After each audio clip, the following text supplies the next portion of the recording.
Halo pemirsa, selamat menonton video Indo Pauliau hari ini. Saya Sunardi Mulia. Silakan like dan subscribe sekali. Tidak perlu untuk klik 2 kali. Dukung terus channel Indo Pauliau untuk mencapai 1000 subscribers.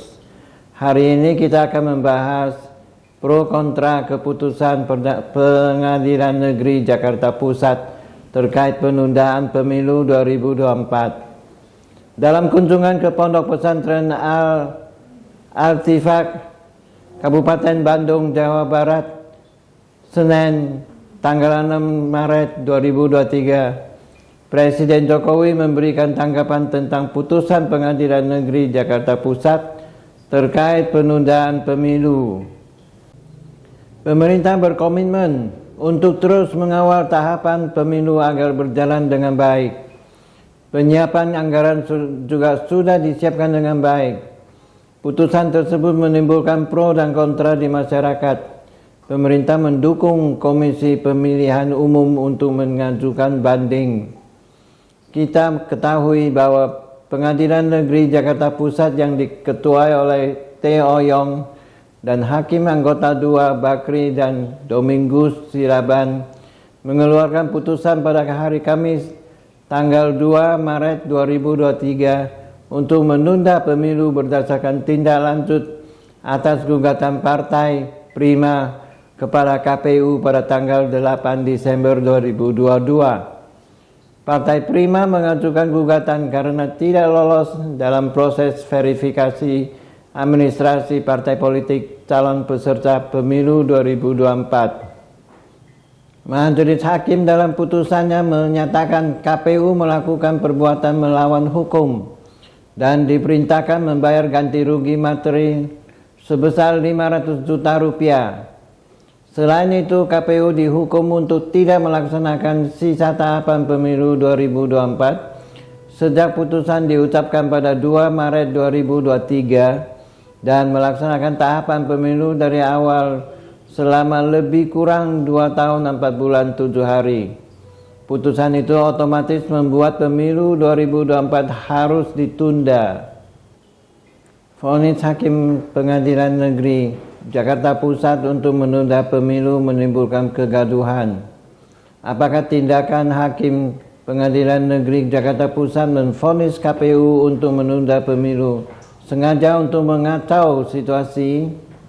Sementara itu, Koalisi Masyarakat Sipil atau Pemilu Bersih melaporkan dugaan pelanggaran kode etik dan perilaku hakim oleh Majelis Hakim Pengadilan Negeri Jakarta Pusat yang putusannya berimplikasi pada penundaan pemilu 2024 ke Komisi Judisial. Koalisi melaporkan Majelis Hakim yang dipimpin Theo Yong serta Hakim Anggota H. Bakri dan Domingus Siraban ke KY pada Senin tanggal 6 Maret 2023 menurut Saleh Al-Ghifari, anggota Koalisi Masyarakat Sipil untuk Pemilu Bersih. Sengketa terkait administrasi pemilu seharusnya diselesaikan di Pengadilan Tinggi Usaha Negara (PTUN) dan Badan Pengawas Pemilu atau Bawaslu. Keputusan Pengadilan Negeri Jakarta Pusat ini melenceng dari kewenangannya. Wajib dicurigai ada dugaan pelanggaran kode etik dan perilaku. Sementara itu, Menko Polhukam Profesor Mahfud MD dalam akun sosial media Facebooknya menuliskan, sengketa terkait proses administrasi dan hasil pemilu itu diatur tersendiri dalam hukum. Kompetensi atas sengketa pemilu bukan di Pengadilan Negeri. Sengketa sebelumnya mencoploskan jika terkait proses administrasi yang memutus harus Bawaslu. Tapi jika soal keputusan peserta paling jauh hanya bisa digugat di PTUN.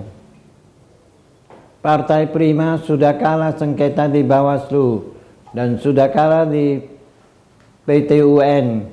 Itulah penyelesaian sengketa administrasi jika terjadi sebelum pemungutan suara.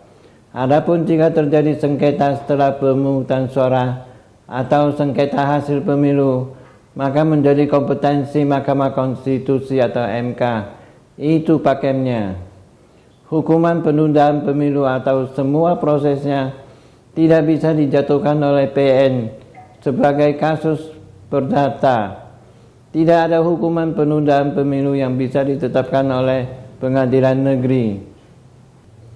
Penundaan pemilu hanya karena gugatan perdata parpol bukan hanya bertentangan dengan undang-undang, tetapi juga bertentangan dengan konstitusi yang telah menetapkan pemilu pelaksanaannya 5 tahun sekali. Dalam diskusi memaknai konstitusi dalam sistem peradilan pemilu di Kompleks Parlemen Jakarta Rabu tanggal 8 Maret 2023, anggota Komisi 3 DPR dari fraksi Partai Nasdem, Taufik Basari, mengatakan putusan Pengadilan Negeri Jakarta Pusat tidak akan menjadi masalah besar jika KPU melihatnya sebagai putusan yang tak bisa dieksekusi. Namun itu akan menjadi hal lain apabila KPU justru bersikap sebaliknya, yakni menjalankan putusan tersebut.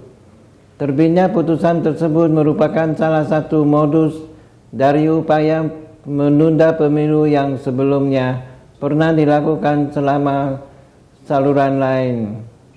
Misalnya isu amandemen konstitusi dan persoalan stabilitas ekonomi nasional.